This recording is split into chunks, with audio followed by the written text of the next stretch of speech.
Рыбак находит необитаемый остров. Когда он выходит на берег, его лицо бледнеет.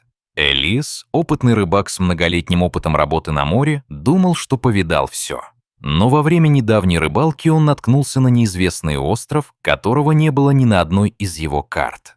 Через несколько мгновений после того, как он ступил на берег, его лицо побледнело. Дрожащими руками он быстро набрал 911. Однако его звонок не проходил. Он проверил свой телефон и понял, что на острове нет сигнала. Что он теперь собирался делать? У него было два варианта. Уйти прямо сейчас и уехать как можно дальше от этого острова, или остаться и попытаться выяснить, что здесь произошло. Видите ли, то, что он обнаружил на острове, привело его в ужас. Это было не похоже ни на что, что он никогда раньше не видел, только в кино. Но это, конечно, не в счет.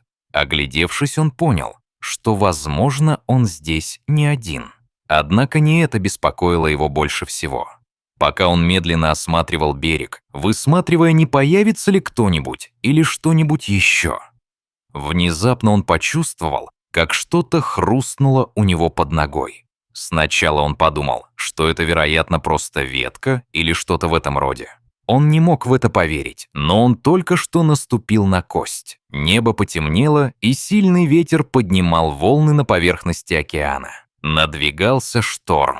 Лодка Элиаса была уже не в лучшем состоянии, и он не был уверен, что ее хватит на все путешествия домой в такую погоду. Поэтому было принято решение, что он останется. Когда с неба начал медленно накрапывать дождь, Элиас огляделся и понял, что ему нужно уйти в лес. Элиас был рад, что захватил с собой нож. Он чувствовал себя немного спокойнее, зная, что сможет защитить себя, если понадобится. Он бродил по лесу в поисках места, где можно было бы спрятаться, и не мог не восхищаться красотой, которая его окружала. Он продолжил свой путь вглубь леса, пока, наконец, не заметил места, где можно было спрятаться от дождя. Это была рукотворная хижина, сооруженная из листьев и сломанных веток. Он решил просто сделать это. Он подбежал к хижине и присел под ней. Он надеялся, что буря скоро пройдет, и он сможет вернуться домой. Ему. Пока он ждал, когда стихнет шторм, он все время оглядывался по сторонам, боясь, что кто-нибудь подкрадется к нему и нападет. Ему не следовало игнорировать те предупреждения, которые он нашел на пляже. Скульптуры с предупреждающими надписями. Видите ли, то, что он увидел, было чем-то вроде странных скульптур с надписями на них. Тот, кто сделал эти знаки, вероятно, не побоялся бы напасть на него, и он все время чувствовал, что за ним наблюдают. К счастью, дождь вскоре прекратился, и небо прояснилось. Солнце просвечивало сквозь кроны деревьев. Воздух наполняло щебетание птиц, однако именно в этот момент Элиас услышал нечто, от чего кровь застыла у него в жилах. Шаги. Он убежал от звука так быстро, как только мог. Он не хотел, чтобы этот человек или эти люди увидели его, потому что, честно говоря, он не знал, переживет ли это. Однако это чувство длилось недолго. Оглядевшись, он понял, что понятия не имеет, где находится и откуда пришел. А это также означало, что он понятия не имел, как вернуться на пляж. Он попытался успокоиться и придумать план, ведь наверняка должен был быть какой-то способ выбраться отсюда. Если я просто пойду по прямой, то в какой-то момент мне придется выйти на опушку леса, сказал он. И как только он выберется из леса, что, надеюсь, не займет слишком много времени, он отправится на поиски своей лодки и покинет этот остров.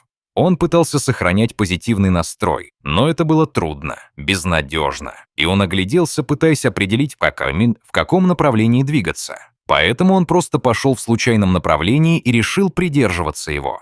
В конце концов, он, конечно, нашел бы выход, но именно в этот момент он совершил решающую ошибку, которая только завела его еще глубже в лес. Элиас начал немного беспокоиться, когда понял, что идет уже около получаса. Он не заметил, что уже начало понемногу темнеть и пройдет совсем немного времени, прежде чем он перестанет что-либо видеть. Больше. Элиас последовал за незнакомцем, и его любопытство было возбуждено. Кто был этот человек? И что более важно, знал ли он, как покинуть остров? Элиас решил незаметно последовать за незнакомцем. Он держался на безопасном расстоянии, стараясь всегда прятаться за деревьями или кустами. Продолжая преследование, Элиас заметил на некоторых деревьях странные знаки. Стало очевидно, что так этот человек ориентировался в густом лесу. Внезапно спокойствие леса было нарушено. Мужчина остановился и обернулся. В него попала стрела, направленная прямо в него. «Кто ты?» — спросил мужчина, и в его голосе прозвучала угроза его оружия. «Я всего лишь рыбак, который случайно наткнулся на этот остров. Все, чего я хочу, это найти дорогу обратно к своей лодке и уехать. Как вы нашли это место? Кто вас послал?» Элиас почувствовал в голосе мужчины глубоко укоренившееся недоверие. Было очевидно, что остров хранит тайны, и его жители с опаской относятся к чужакам. «Клянусь, это была чистая случайность», — ответил Элиас. Прежде чем он успел среагировать, его руки были надежно связаны за спиной грубой виноградной лозой. Мужчина жестом велел Элиасу идти впереди него. Выйдя из-за густых деревьев, Элиас увидел зрелище, которое повергло его в благоговейный трепет. Перед ним раскинулся лагерь, усеянный палатками и хижинами из натуральных материалов. Элиас понял, что наткнулся на тайное убежище, и его путешествие по острову было далеко от завершения. Дверь. Он почувствовал на себе десятки взглядов, каждый из которых пытался разгадать историю чужака, вторгшегося в их тайное убежище. Из толпы выступила женщина с властной осанкой. Ее взгляд был острым, а осанка уверенной. «Кто вы?» – потребовала она, и в ее голосе зазвучали властные нотки. Сделав глубокий вдох, Элиас начал свой рассказ, надеясь, что они поймут его невинные намерения. Предводитель кивнул, давая знак двум мужчинам, которые отвели Элиаса в угол лагеря. Они указали на импровизированную палатку, давая понять, что он должен переночевать там. Элиас лихорадочно соображал, что принесет ему следующий день. Проснувшись на следующее утро, Элиас услышал ритмичную работу островитян. Он наблюдал, как мужчины и женщины умело забрасывают сети в море, извлекая обильный улов. Дети помогали собирать фрукты и овощи, в то время как другие мастерили инструменты и чинили хижины. После совещания с советом старейшин-предводительница снова перевела взгляд на Элиаса. «Мы решили проверить вашу искренность. Если вы действительно не хотите причинить вреда, вы докажете это». Элиасу был предложен ряд заданий. Сначала он должен был починить поврежденную рыболовную сеть, затем собрать в лесу определенные фрукты и травы. И, наконец, развести костер, используя только те примитивные инструменты, которые были ему предоставлены. Каждое задание было разработано для того, чтобы проверить не только его навыки, но и терпение, находчивость и уважение к их образу жизни. Жизнь. Каждый шаг в путешествии Элиаса был свидетельством стойкости и приспособляемости островитянина.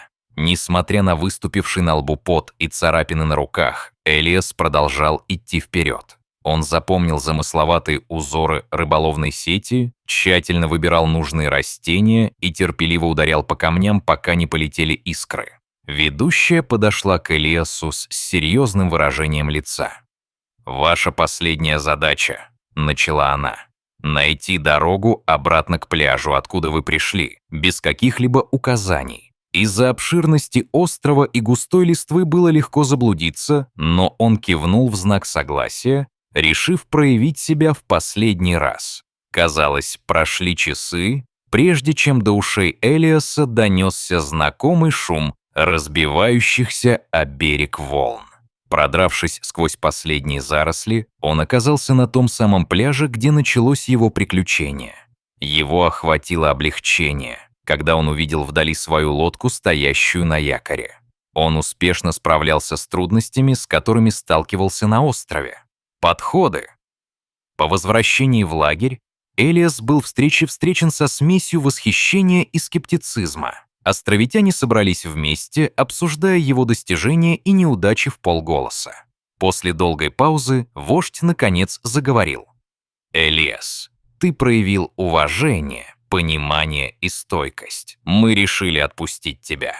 Когда Элиас готовился к отъезду, островитяне снабдили его припасами, свежими фруктами, водой и рыбой для его путешествия. Они также подарили ему кулон ручной работы, символизирующий дух острова. Собрав все необходимое, Элиас приступил к ремонту своей лодки, используя методы, которые он изучил во время своего пребывания на острове. Ветер подхватил паруса, и лодка Элиаса отправилась в обратный путь к известному миру, оставляя позади загадочный остров и его еще более загадочных обитателей. Бескрайний океан вокруг него казался метафорой бесконечных возможностей, которые предлагала жизнь. Знакомая береговая линия показалась на горизонте, принеся с собой прилив облегчения. Когда Элиас поставил свою лодку на якорь у знакомого причала, он по-настоящему осознал тяжесть своего путешествия. Вернувшийся Элиас был уже не тем человеком, который отправился на ту судьбоносную рыбалку.